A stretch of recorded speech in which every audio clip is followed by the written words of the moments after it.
Hello, and welcome to the history of Star Trek. Episode Exocomp. Exocomps were artificial life forms designed by the Tyran Dr. Farallon that had gained sentience. Farallon began working on an exocomp prototype several years prior to 2369, when she had 3 working units in operation at the Particle Fountain project for maintenance purposes. The exocomp was not intended to be sentient, but due to the adaptive nature of its design, it evolved, gaining sentience.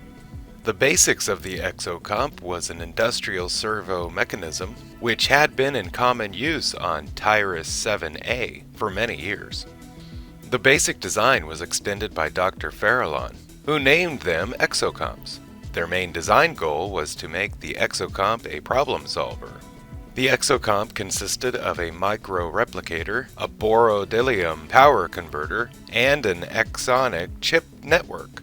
This axionic network gave the exocomp formidable computation power. The micro-replicator did not only create tools which the exocomp could use to solve problems, but also created new circuit pathways in the exocomp's memory when it performed new tasks. This mechanism gave the exocomp the ability to learn.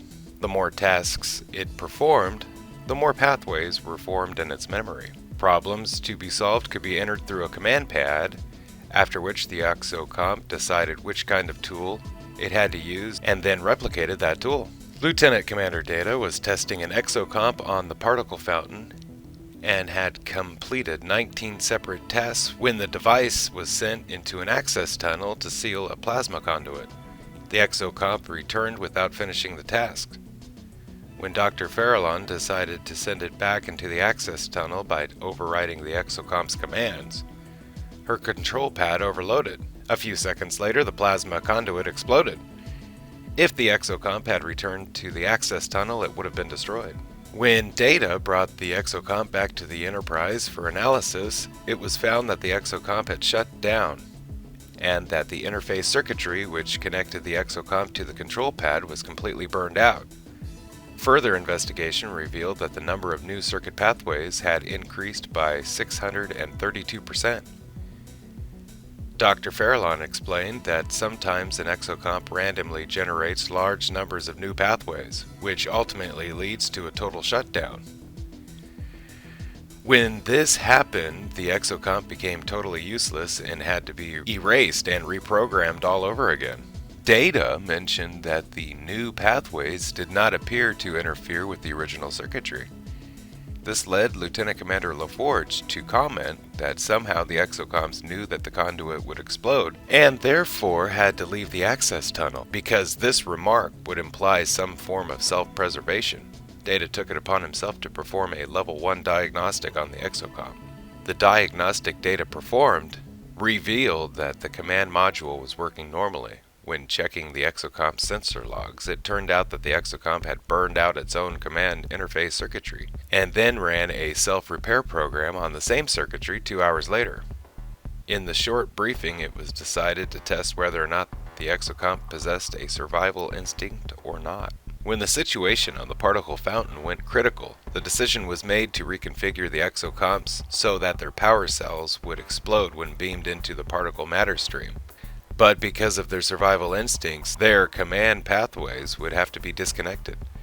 Data locked out the transporter controls, preventing the exocomps from being transported because he did not believe that it was justified to sacrifice one life form for another. Commander Riker proposed to ask the exocomps if they were willing to perform this mission. When their command pathways were reconnected, they reprogrammed the commands Data had entered and altered the transporter coordinates to send them inside the station's core, instead of into the matter stream. They solved the problem by distorting the particle stream frequency. Unfortunately, one of the exocomps did not survive, as it had to stay behind to disrupt the particle stream so the other 2 could safely beam back to the Enterprise. At last report, Dr. Farallon was trying to figure out what the exocomps really were without treating them as simple tools. Thank you for watching the history of the exocomp. Special thanks to Memory Alpha for all. Thank you for watching the history of Thank you for watching the history of the Exocomp. Special thanks to Memory Alpha. Thank you for watching the history of the Exocomp. Special thanks to Memory Alpha for all information you heard today. Don't forget to like, share, and subscribe if you can. If you already have, then thank you, and bye-bye!